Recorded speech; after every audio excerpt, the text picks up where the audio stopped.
Todo mundo achou? A parábola dos 10 talentos. Porque isto é também como um homem que, partindo para fora da terra, chamou seus servos e entregou-lhes os seus bens. E a um deu 5 talentos, e a outro 2, e a outro 1, a cada um segundo a sua capacidade. E ausentou-se logo para longe. E tendo ele partido, o que recebera 5 talentos, negociou com eles e granjeou outros 5 talentos. Da mesma sorte, o que recebera 2, granjeou também outros 2. Mas o que recebera 1, e cavou na terra e escondeu o dinheiro do seu senhor. Vamos pular um pouquinho aqui para frente, versículo 24. Mas chegando também o que recebera 1 talento, disse: Senhor, eu conhecia-te, que és um homem duro, e ceifas onde não semeaste, e ajunta onde não espalhaste. E atemorizado escondi na terra o teu talento. Aqui tens o que é teu. Respondendo, porém, o seu senhor disse-lhe: Mau e negligente servo, sabes que ceifo onde não semeei, e ajunto onde não espalhei. Devias então ter dado meu dinheiro aos banqueiros, e quando eu viesse, receberia o que é meu com juros. Tirai-lhe, pois, o talento, e dai-o ao que tem 10 talentos. Porque a qualquer que tiver será dado, e terá em abundância, mas ao que não tiver, até o que tem será tirado. Lançai-os, pois, o servo inútil nas trevas exteriores. Ali haverá pranto e ranger de dentes. Irmãs, desde o dia que eu combinei com a Misa de trazer a palavra, isso já tem bastante tempo, essa palavra veio no meu coração e até dali não saiu. E a primeira coisa que eu quero explicar para as irmãs, e que muita gente entende essa palavra errada, essa passagem, é que algumas pessoas pregam esses talentos como se fosse qualidades ou capacidades. Ou seja, Deus entregou talentos para o fulano de saber cantar, de saber dançar, de saber pregar, de saber falar bem, etc. Mas aqui, esses talentos que Jesus entregou para aqueles 3 servos era dinheiro. E Jesus usou o dinheiro para poder explicar de forma bem clara para quem ele estava explicando o quão valioso era aquilo que ele queria dizer. Por que ele usou dinheiro? Porque dinheiro sempre foi, é e sempre será algo de extremo valor. Seja ouro, seja prata, seja pedras preciosas, ou seja a cédula que a gente conhece, que naquele tempo eram moedas.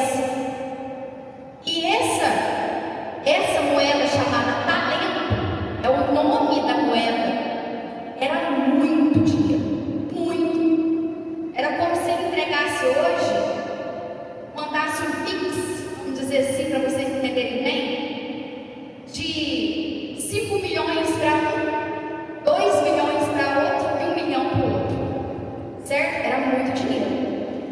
E ele entregou essa quantidade, e eu quero que vocês foquem bem nessa palavra que eu vou dizer: capacidade. Aquele homem entregou de acordo com a capacidade que ele sabia que cada um tinha de produzir e de fazer e de trabalhar com aquela quantidade que ele tinha entregado. Isso é muito importante ser frisado aqui. A capacidade. Ou seja, ele sabia que para quem ele deu 5, aqueles 5 era o que ele aguentava. Para quem ele deu 2, é porque não aguentava 5, mas aguentava 2.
multiplique, trabalha com isso. Aí ele te dá 5 milhões, o que você vai fazer? Eu estou trazendo aqui, gente, clareza. Eu vou investir esses 5 milhões, eu vou comprar vários imóveis e vou revender. E aí, esses 5 milhões que eu peguei em vários imóveis, eu vou vender esses imóveis mais caro e, consequentemente, eu dobro. Foi isso que eles fizeram, certo? Tinha 5, virou 10. Tinha 2, virou 4. E o que eu quero focar hoje não é nesses, que esse tá jóia. Quero focar no servo que não fez nada. É aonde Deus quer falar conosco nessa noite.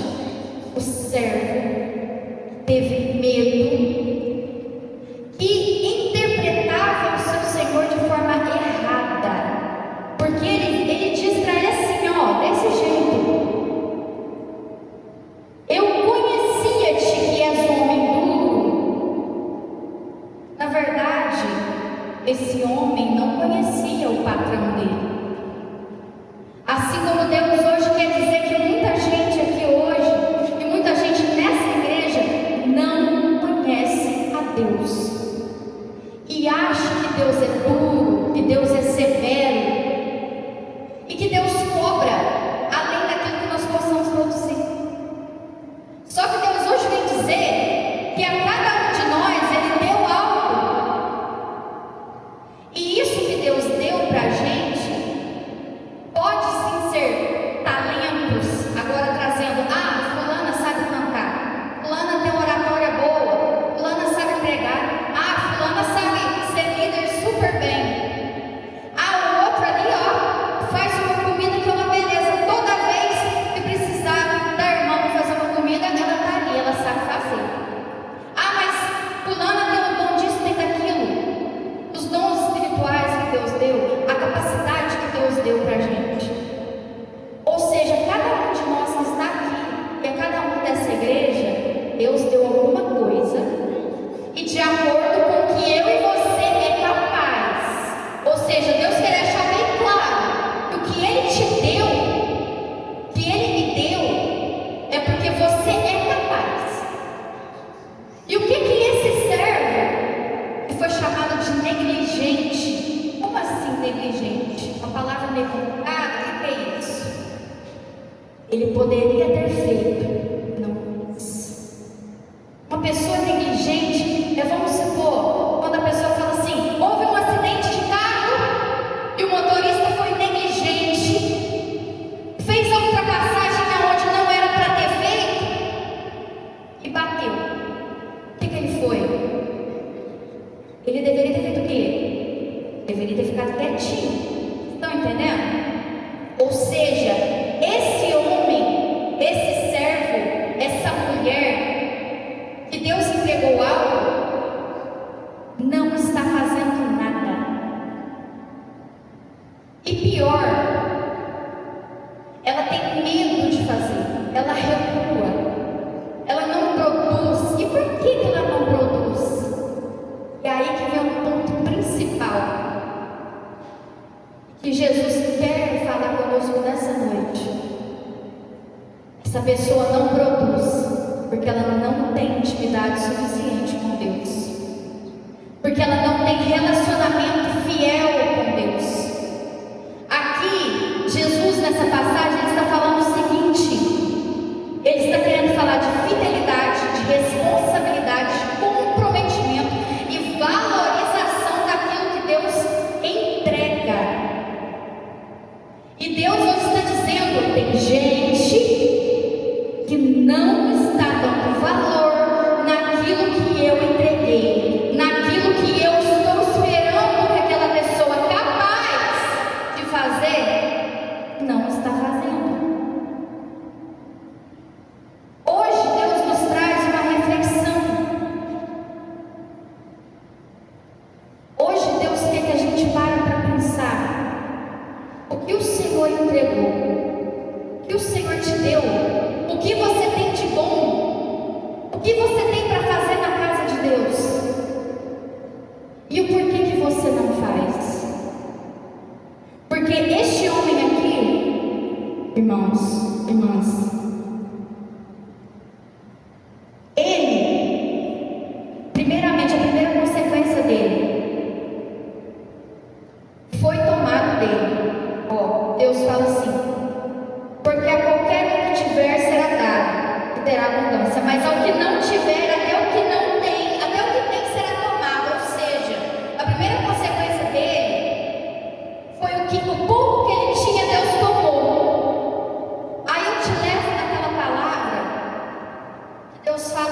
seguinte: a árvore que não dá fruto, o galho que não dá fruto. Porque Jesus deixa bem claro, ele é a videira, certo? Ele é o tronco que sustenta a árvore, certo? O tronco é Jesus. Aí vem saindo os galhos, e cada galho é um de nós. Se tem um galho ali, que está ali, está preso na árvore, tem até folha. Eu vou te dar outra palavra também para você interpretar junto comigo. Que dá ponte. O galho está ali, tem até folha, mas não tem um fruto nenhum. O que Deus faz com esse galho? Corta.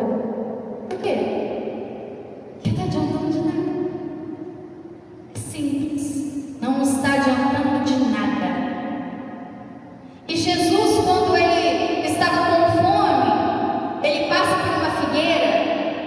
Todo mundo conhece essa passagem, mas ela faz uma ponte muito interessante com essa outra que eu estou pregando hoje. Jesus olha para aquela, presta bem atenção, olha para aquela figueira, toda formosa, linda, com as folhas brilhando. E ele pensa: se tem tanta folha assim, com certeza tem um bom fruto.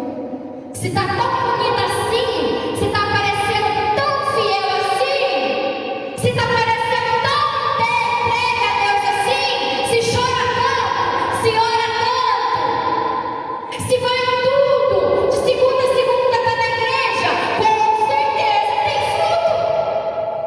Só que quando Jesus se aproxima daquela figueira e ele vai procurar um fruto para ele comer, ele olha e não tem nada. E ele amaldiçoa aquela figueira na hora. E ela nunca mais deu fruto. Aí você se pergunta: que é isso? Que Jesus... Vamos ser sinceros. Porque eu gosto de interpretar a Bíblia assim. E eu quero que você aprenda a interpretar assim. A gente não deve ter medo de pensar. Porque quem que não vai pensar? Mas Jesus fazer um negócio desse? Quem não pensa? Pensa. Eu quero te dizer, seja livre para refletir, para ficar: mas como é que Deus fez um negócio desse? Mas você sabe por que Jesus condenou aquela figueira? Porque ela tinha aparência. Aparentava ser uma coisa, mas na verdade era outra. E esse servo aqui, ele estava dentro da casa dele, do patrão dele, ele servia a ele batia ponto todo dia. Ele ia todo dia trabalhar. Mas ele estava só ali de corpo. Mas ele não amava o seu patrão. Ele não tinha o coração dele entregue naquele serviço. E o que Deus hoje quer dizer para nós? Tem muita gente dentro da minha casa, cheio de folha, cheio de aparência. Parece que me ama, parece que me adora, parece que se preocupa com o chamado que eu dei. Ah, mas parece. Você olha de longe e fala: poxa vida, que irmã, viu? Ó, não falta. Faz isso, faz aquilo, vai nas visitas. Mas ela está só de corpo. E Deus não quer corpo de ninguém. Nessa noite, Deus vem abrir os nossos olhos e faz essa reflexão: você está vivendo para mim de verdade ou está só existindo dentro da minha casa? O que você está fazendo de verdade? Sabe por quê? A segunda consequência que esse servo teve foi severa. E eu quero que você entenda a seriedade disso aqui, porque Deus aqui não está dizendo aquele que faz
Existe o morno, que é o quê? É ridículo. Ridículo aos olhos de Cristo, a ponto dele dizer, ele faz uma comparação seguinte: a náusea, dá enjoo, eu suporto, não dá, para aqui, ó, eu vou te vomitar, porque não dá nem para chegar na garganta, de tão ridículo, de tão horrível que é você parecer que é de Deus, mas não é. Você põe a mão nas minhas coisas, mas a tua mão está suja. É ridículo, não dá. Eu vou te vomitar porque não tem como uma pessoa mediana entrar no reino dos céus. Se Deus fala lá em Apocalipse, não haverá choro, não haverá tristeza, não haverá mais. Você não vai precisar orar para mais nada, porque você não vai ter problema. É como é que você está com uma pessoa lá? O coração dela está balançado, está mais ou menos. Ela não sabe se serve ou se não serve.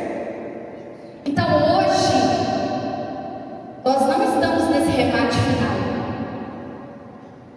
Hoje Deus te pergunta para finalizar: se você, morno, trate de decidir de que lado você pula. Porque se você continuar morninho, esse remate final aqui é que te espera. Como assim? Vou tentar deixar mais claro ainda. Se você continuar vindo para a igreja, levanta a mão, ora, faz de tudo e qualquer coisa, mas fora você peca e peca com gosto. Mas fora você mente sem pensar duas vezes e não tem arrependimento genuíno. O remate final para você vai ser o juízo.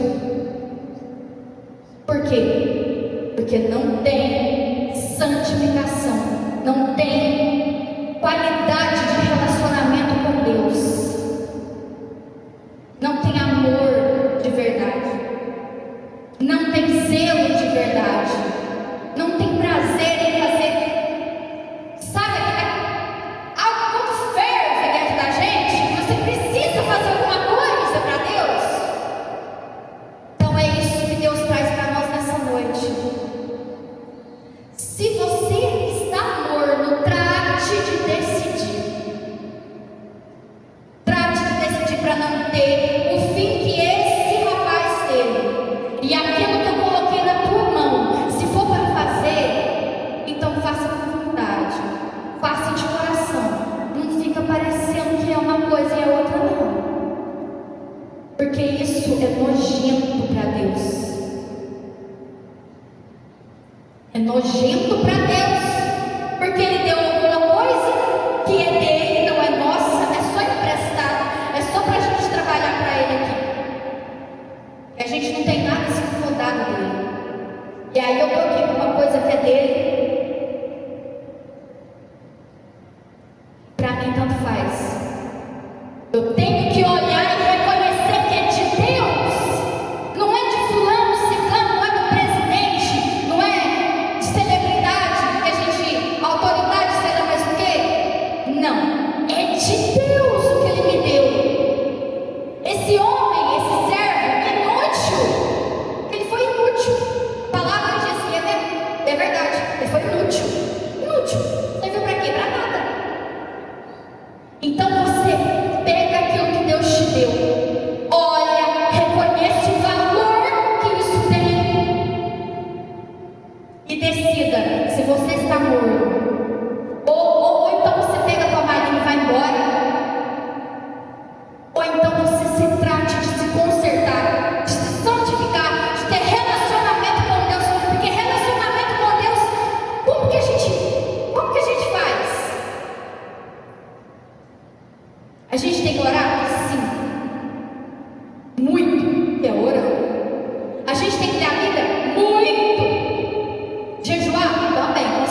Se tiver, me mostra. Me mostra aonde que eu estou errando. Aonde?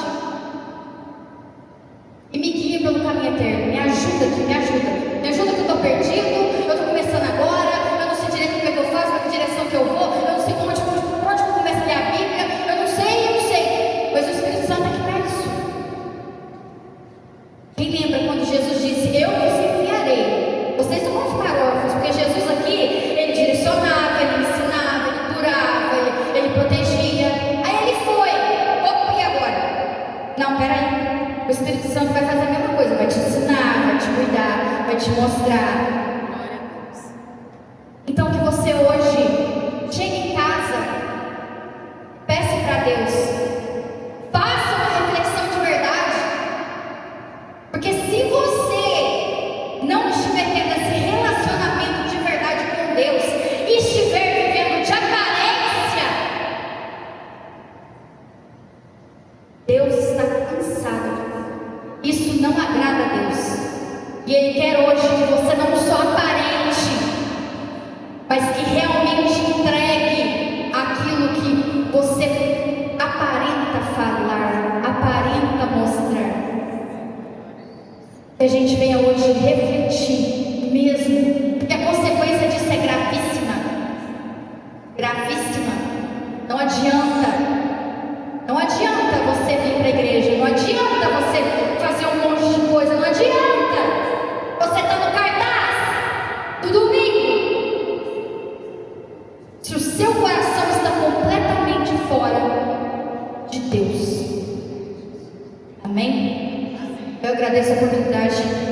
Em nome de Jesus. A palavra de Deus é muito séria. Tem que saber falar. Tem que saber como ouvir. Tem que saber como entender. E tem que saber o limite. Porque se você passa do ponto daquilo que você não sabe e fala abobrinha, você está prejudicando aquilo que Deus te deu. Eu tentei ser o mais simples possível. Eu espero que as irmãs tenham entendido. Que a gente possa sair daqui hoje realmente a decisão na mão de mudar. Se é necessário mudar, se é necessário sair dessa mornidão aí, que a gente possa sair, amém? Glória a Deus, aleluia.